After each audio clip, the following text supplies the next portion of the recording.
So good evening, everybody. Welcome to this month's AGO Next event. My name is Ankit Chandaria, and together with Teresa Catalano, we are your co-chairs for this year. So I'd like to first start by acknowledging that wherever you're dialing in from in and around the Toronto area, we are all doing so on the traditional territory of the Anishinaabe Mississaugas of the New Credit First Nation, the Haudenosaunee, the Huron-Wendat, and land which is and has been home to many diverse Indigenous people. I'd like to thank our sponsors, our wonderful supporting sponsor, G Adventures, and our official beer partner, Amsterdam Beer. And most of all, we'd like to thank you, our AGO Next members, for your incredible continued support of this program. It has been a strange, crazy year, and more than ever before, the gallery relies on support from groups like ours, from donors like us, to continue to do what it does to keep bringing Toronto exhibitions like the one we're going to learn about tonight.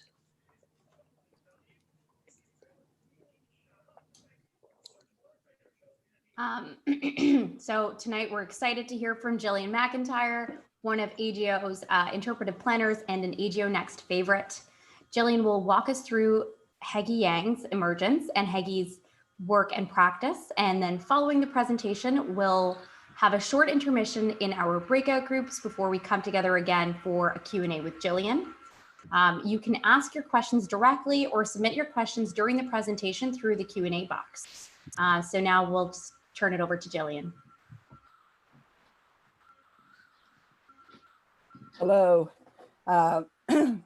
Next is always one of my favorite audiences to talk to.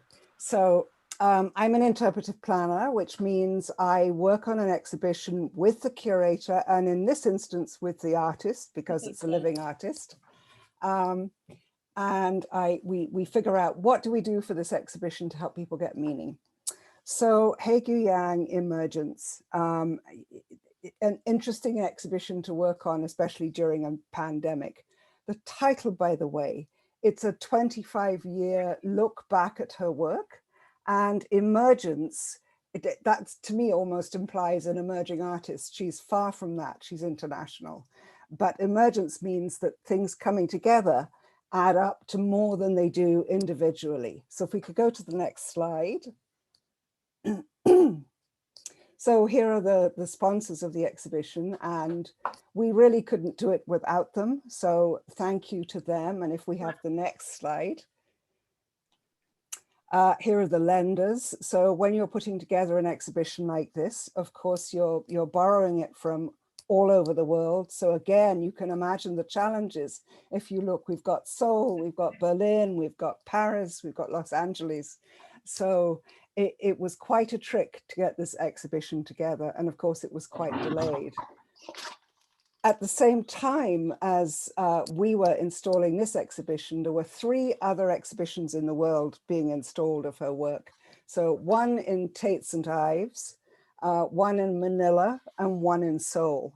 So it was quite a thing. This is the picture that Heggie herself chose to use for this exhibition. She was here in the summer of last year, which seems like a very long time ago. She was artist in residence, and she was preparing for this exhibition. She drew the moustache on herself. So I'll tell you a little bit about her. She was born in 1971 in Seoul, and she studied art in Seoul, and then went to Germany. She went to Frankfurt, to Staden School, to do a master's. And that had a huge effect on her art, because there she encountered all the isms of art history. So, you know, she, gosh, I'm just blanking for a second, sorry. Conceptualism and minimalism and, you know, all of the things that came out of modernism. So she started responding to that. So if we could have the next slide. We first encountered her in 2014. Again, she visited the exhibition, and we bought this piece, Sonic Dance, which is not in the exhibition, but it's very typical of her work, and we own this. And when she was here the summer before last, we actually had her animating this piece. So we should have a video, it should be ready soon for us to send to people. But it's typical of her things in that it is human size. It has got sound, it has got handles so people can move it. The main themes of her work are migration, displacement, cross-cultural translation, belonging. So she's somebody who moves around the world a lot, although she's been stuck in Seoul for a long time now. She lives in Berlin and she lives in Seoul. She has a studio in each place. She uses everyday objects to make her art. She uses knitting wool, she uses Venetian blinds, she uses the bells you can see here. She uses just anything she can find, drying racks, all sorts of things. And she also makes multi-sensory work, which is really interesting. So she uses air, she uses smell, she uses sound, all of these elements. And I think I had to talk to some teachers the other day, and a lot of the discussion we had is the challenge of what is art these days? How do you define art? How does smell become art? I think it's quite exciting, but let's have the next slide. So at the beginning of the exhibition, we put a collection of sculptures that she's made over the last 10 years, and you could just cycle through them, Natalie, if you don't mind.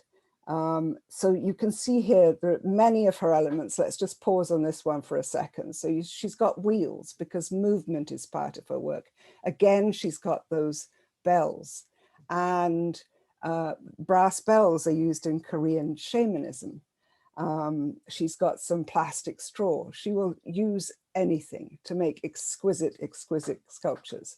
Let's go on to the next piece. Okay, and then we'll just keep moving. These are all part of her sculptures at the very beginning of the exhibition. And again, it very much is that the emergent theme there. You see individually those pieces are one thing, but together they become something else. So in the next slide is from the 90s, 98, when she was in Frankfurt and she was studying. And one of the things she wanted to do was to sort of insert herself into Western art history. So she was looking there at various people like Sol LeWitt, and there were two things that really impressed her. One was an art movement called Arte Povera, which was a movement, it was in Italy, it was in various places, but a lot of it was in Italy, of artists using poor materials. So using wood, using whatever they could find to make art. And that's indeed what she does. And the other thing that impressed her a lot was conceptualism. And with conceptualism, the idea is the most important thing. It's not the object, it's the idea that goes into making the object. And we were just talking before I started to talk that that makes sometimes art really hard to know how to interpret it, because I think walking into this, you wouldn't know. She has a case there with some very ordinary objects in it. And what she's actually doing, she's looking at the history of museum display, art gallery display, and she's putting herself into that, but she's being ironic. And you wouldn't know that unless you read the label. So let's go to the next slide. This is one of my favorite pieces of her work, and it is one of the first things she did after she got her master's, one of the first big things she did, and it's called Sedong 30, which is an address in Incheon, which is a suburb of Seoul. And she went to the house that her grandparents lived in and had an exhibition there, which was an unusual thing to do. It was far from the center. People had to hike out to get to it. Let's just go to the next slide, because then you can start to see some of the elements she uses. So in the left-hand side, you can see, well, there's a light on a stand, and it's these IV stands. So whenever you see that, that's like a human element. It's on wheels, which suggests that it can move. That's a drying rack that she has wrapped in cloth. again, she's made an inanimate object into almost like an animate object, and it very much talks about domesticity. And the next slide, you can see some origami. No, sorry, I meant the next in that row. If we could just go back one, sorry. You can see some origami. You can see a clock on the wall, and the clock is quite interesting because the numbers are in the wrong order and it's hung low. And that's the only piece we're going to see in a minute. So now we could go on to the next slide. The clock is suggesting that the time of her grandparents living in that house is gone. It's sort of a piece of work that is out of time. So she wanted to recreate that, but realized she couldn't because she would have needed the house and so on. And you know, you couldn't do it, but she wanted to still display that work. So she created After Image, and it says 2006 to 2020. And that really refers to the fact that it would have been displayed, I think, initially in Amsterdam and then another place. And each time it's displayed, it is different. So it's got all the elements. If you look at what it says there, Venetian blinds, refrigerator with mineral water bottles, mylar tinsel, small floor fan, timer, centimeter. And so let's go to the next slide. You can see in the corner, well, you can see the clock on the wall. So that's the only piece from the original installation that she brought. And then in the corner is a fridge with bottled water. So when people went out to Incheon to see her work, she sort of rewarded them. She wanted to welcome them and thank them for coming and gave them water. So we were trying to do the same thing here, but of course, COVID meant that nobody could touch it, nobody could have the water. I actually stood in this space with her before the installation. When an artist comes and they're going to do an installation, we go round with them and we imagine how it's all going to be. And she told me such a poignant story about her grandparents. It's a very sad story. And I said, well, you know, I realized that people looking at this installation would not necessarily get that story. And I asked her if she would consider doing an audio tour because I thought that would be so useful. She was quite resistant because she really didn't want to explain. She did agree to it. But then she told me she'd only do it if I would make her voice into a robotic voice.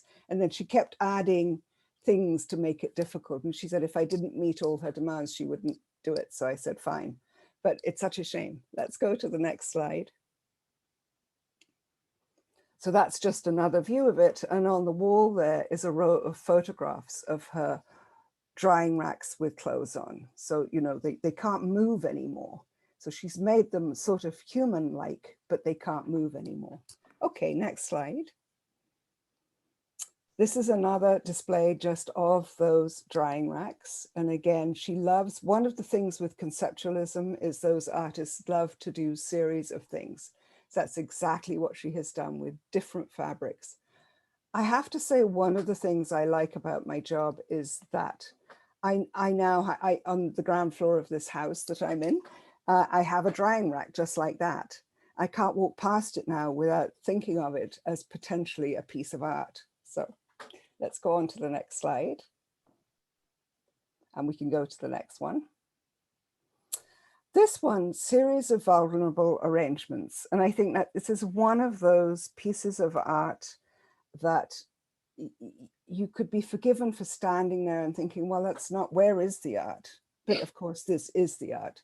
You've got, again, those human scale IV stands, you've got lights, you've got the potential for movement because they're on wheels, but they're tethered to the wall. The power that they have, if they move too far, the power will go.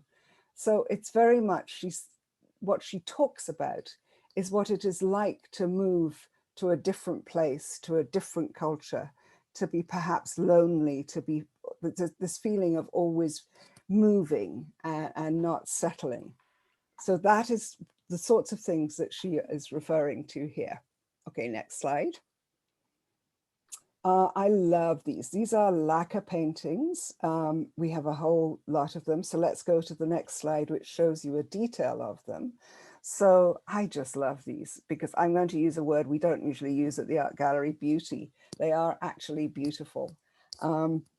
It's traditional, it's based on traditional Asian art of doing, using tree sap on wood, making an image like this. But in fact, she's used chipboard and she's used cheap wood varnish. And she's put these objects she's collaged things onto the wood before she has put on the varnish. And then she's put them outside. So she has for months. So what has been added to these pieces are the effects of it being rained on, insects getting stuck in it, bits of dust. I really love the randomness, and I love, again, I'm really interested in anything that involves time. So to me, these are a reflection of time, but they're really exquisite objects. Okay, let's go to the next slide. Rue Saint-Benoît. So she's always looking at domestic interiors and translating them. Rue Saint-Benoît was the home in Paris of Marguerite Duras, who was worked with the French Resistance. She was a French communist. She was a writer. She was a filmmaker. She was all sorts of things. Lived in Vietnam at a certain point. Lived in Paris. Anyway, she was an inspiration for Hague. And so this, what you have here, you can see it says boiler, shower, gas stove, radiator, kitchen window. So in a very sort of minimalist way, she has reproduced all the things that would have made Marguerite's home. Let's go to the next slide. This is called doubles and couples. And what Hague would say is that doubles and couples are much more interesting than singles and halves. What she has paired here is her fridge, you know, her appliances from Seoul and her appliances from Berlin, because she has a home in both places. And if we go to the next slide, I think we have another view of it. So again, she's used lights inside them. So they've got this sort of life in them. And also what you would find in them is socks and grocery bags and domestic things that really concretely refer to sort of domestic space, but it's in a very abstracted way. Okay, let's go to the next slide. Oh, this again is one of my real favorites. It's called Selim, and it is based on her studio and home in Berlin. It's a kitchen. And what she was thinking about here is her mother's kitchen in Seoul, and Marguerite Duras' kitchen in Paris. And both of them harbored dissidents in their homes and fed them. So she's looking at the kitchen. Kitchens are wonderful. I mean, you could do a whole show just on kitchens and what they mean in a home. But look at the smells she has got here. I mean, she's used everything here. It's messy, it's chaotic, it's a real living kitchen. But look at, she's got curry, freshly brewed coffee, French bread, hot apple pie, vomit, and dinosaur dung. She's got fans moving it. She's referring to all sorts of things. She's also thinking about the private life of artists who have homes that are places where you think and do all sorts of things. Anyway, I'm enthusiastic about this piece, as you can tell.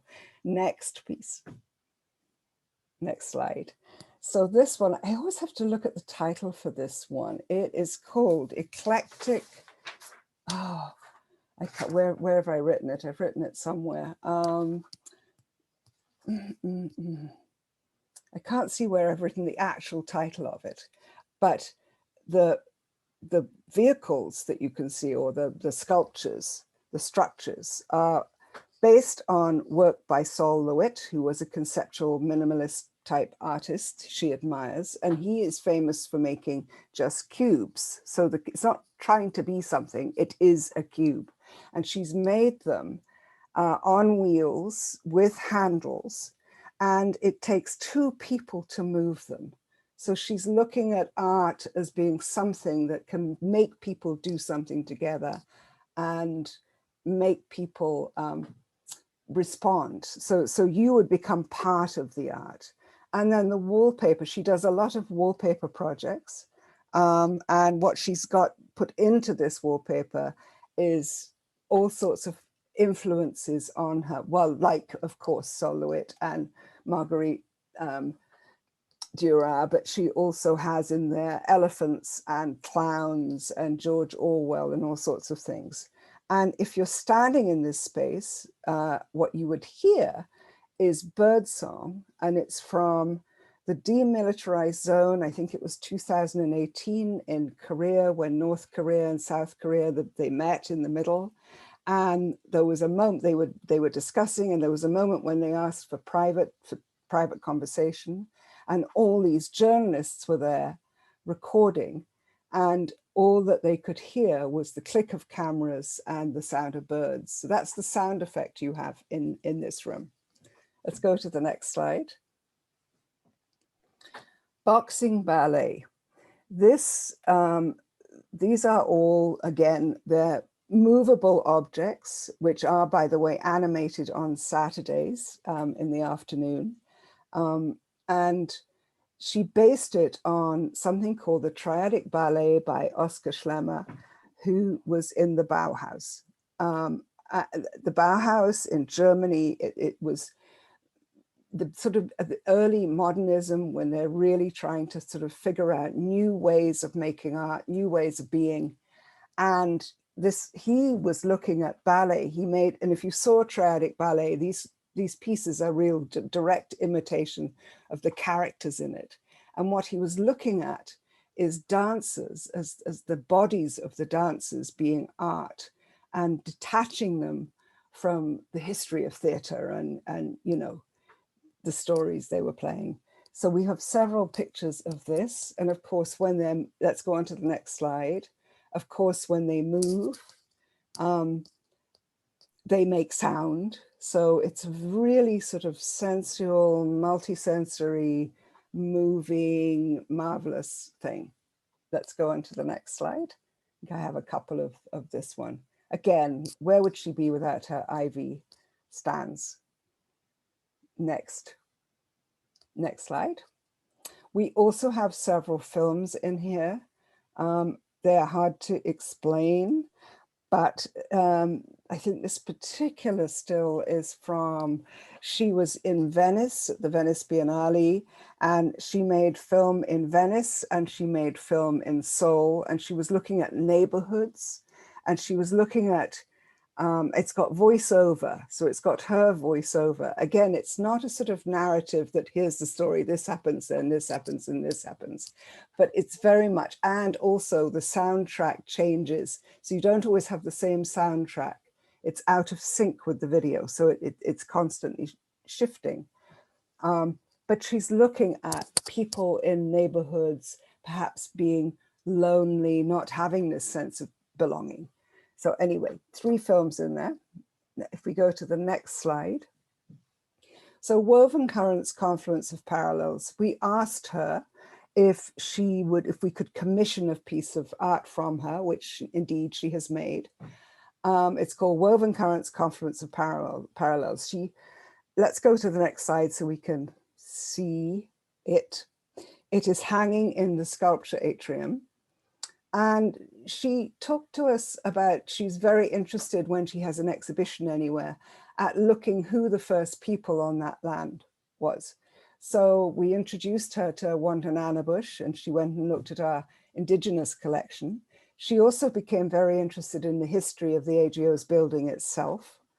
And so Confluence of Parallels, one of the things I told her about was the treaties and wampum. So if we go to the next slide, hopefully I've got the wampum next. So 2-row wampum. So I think what was the date of it? 16, I'm forgetting the date, I'm terribly sorry, but it was in the 17th century. It was an agreement between the Haudenosaunee and the Dutch, and it is called 2-row wampum. And the deal is, it's an agreement. There was also a written agreement, but the Haudenosaunee used wampum beads to make this belt, and it holds the agreement in it. And I actually went out to Six Nations and talked to an elder there and made a video talking about this wampum. And I said, well, how do you get the story from that? And he said, well, it's oral history. So whoever is making the wampum, you know, you're talking about the agreement while you're making it, and then anybody who sees it will repeat the story.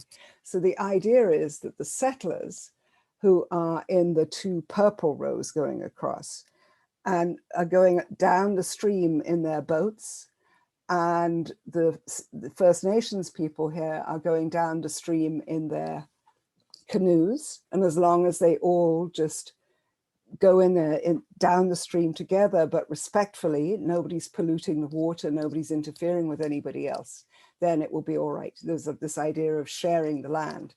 So if we go to the next slide, just watching the time so I don't talk too long. She has used Venetian blinds, but they're not really parallel. They're zigzagging and they're interacting, because of course these agreements are never as straightforward. They don't work. And she was particularly looking at what was happening now here between Indigenous people and settlers. The other thing she is looking at is the building. So on the right-hand side, you can see the stone, which represents a certain period of the AGO's history. On the left-hand side is, if we go to the next slide, perhaps we can see it better. Well, it's Grange House. So, you know, at the beginning of the 20th century, that was the art gallery of Toronto. The Grange House was the beginning of the art gallery, and the people who owned it said, we're giving this and Grange Park to the city of Toronto to be an art gallery. And it was the Art Gallery of Toronto at that point. And then at the far end, you can see Frank Gehry's wood. So it's got the sort of history of the building is all in this as well. And she's got one Venetian blind, which is going down to the ground to sort of ground it. But what's interesting is wherever you see this image from, you see a slightly different thing. And Venetian blinds are very interesting. And I should have said this in her earlier work, because they create a barrier, but they're permeable, really. They're not such a barrier that you would think they would be. And I think that's probably my last slide. Yep. Jillian is here to take some questions. So please, if you've got one, unmute yourself. Otherwise, keep yourself muted, just out of courtesy, please. Otherwise, just type it into the Q&A box and she will respond.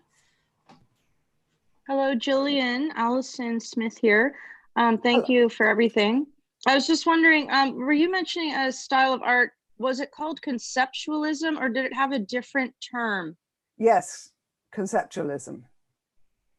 Thank you. That was fascinating. Yeah. Yeah, and we actually in Lind, we've got a display of conceptual art too, and it's tricky because it really is. It can be about an idea, so there isn't a lot for you to look at. You're not going to look at a vase of flowers or a nude or a, you know, but it's very interesting. I'm not drawn to it. It doesn't get me in the solar plexus. I'm more intellectually interested in it. And, you know, they went through all these movements, you know, all these changes. Yeah. Thank you. Jillian, I had a question. Well, in our group chat, we were kind of just talking about conservation, and the piece that's hanging in the sculpture atrium, the Venetian blinds, is that going to be there permanently? It'll be there for a long time. We will own it. We commissioned it, so it will be absorbed into our permanent collection.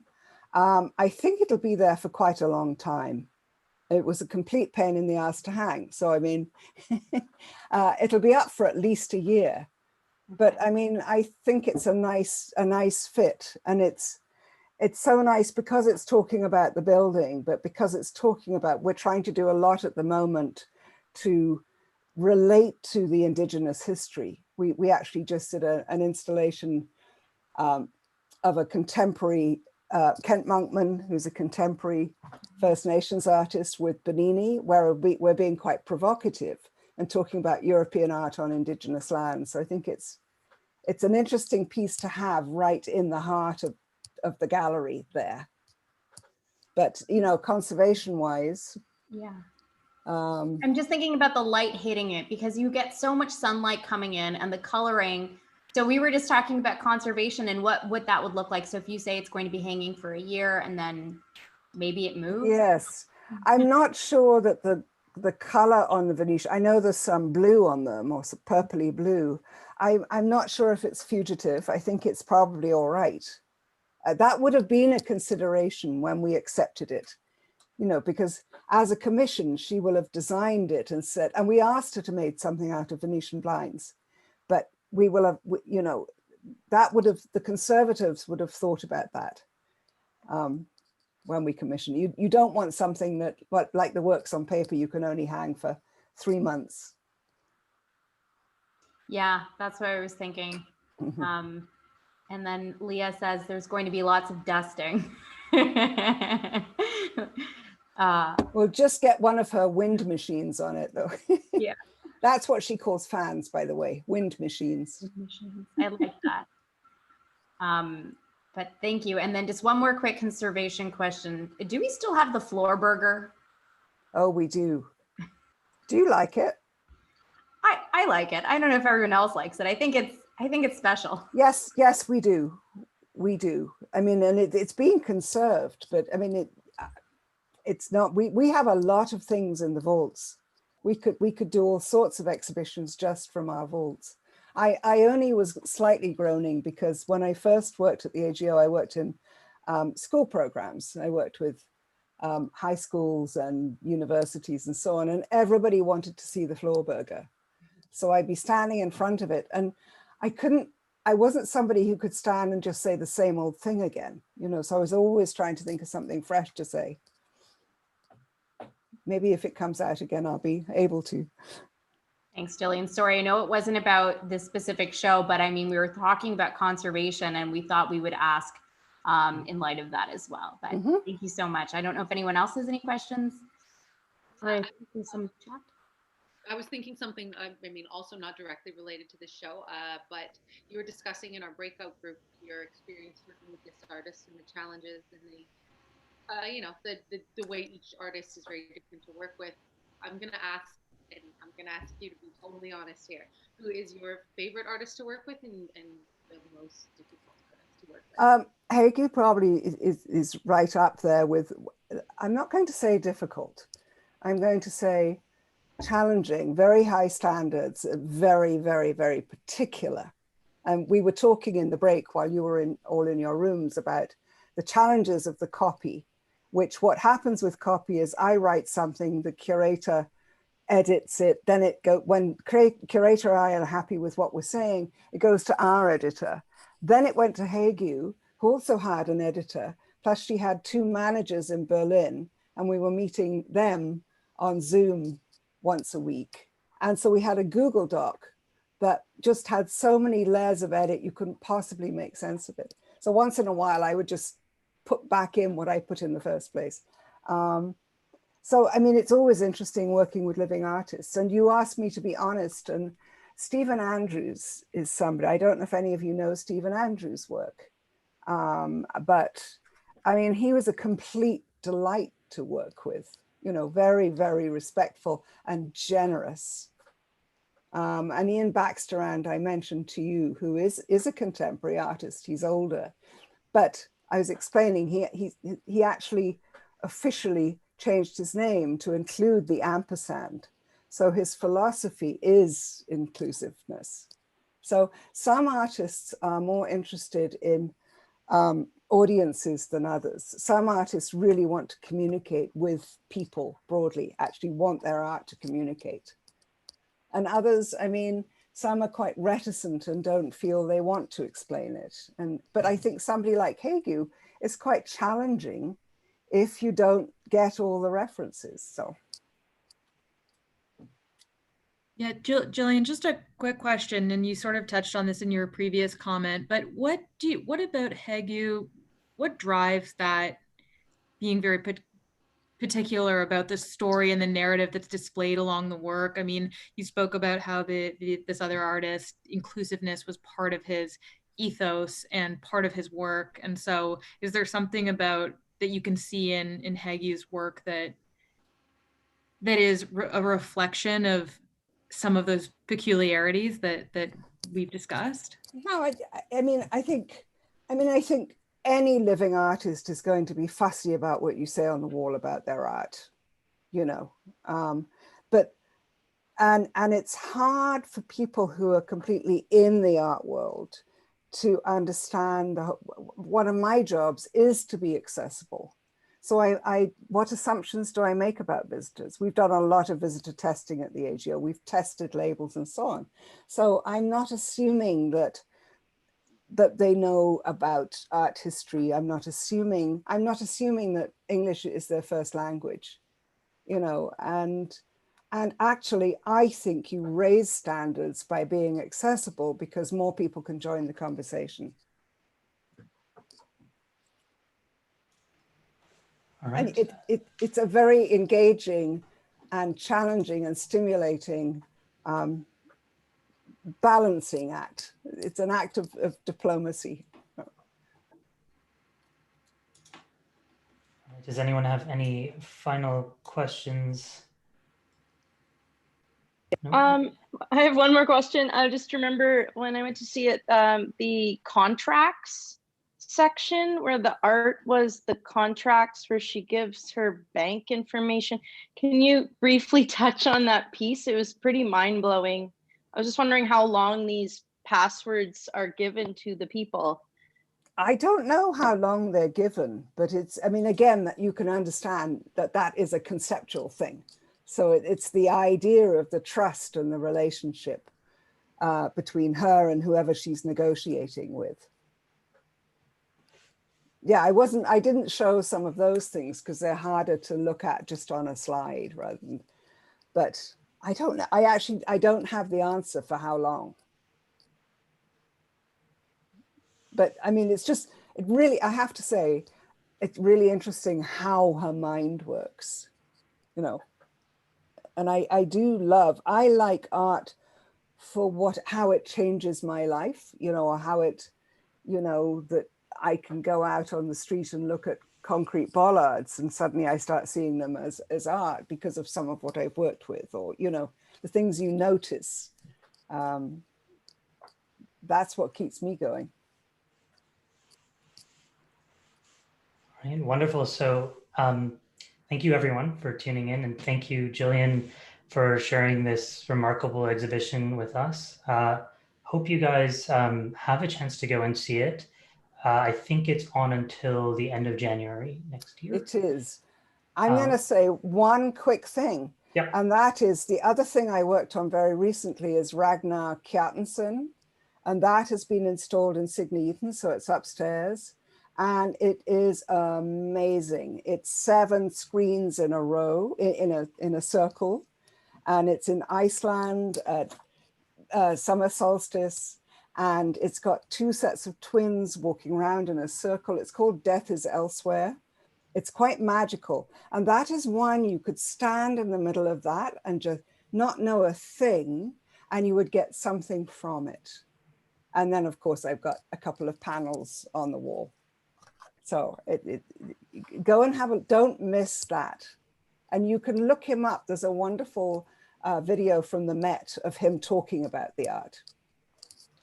Amazing. And you guys, if you've been to the gallery recently, it's relatively empty. You get a lot of space and time to yourself. So it's actually a really good time to go and see these things.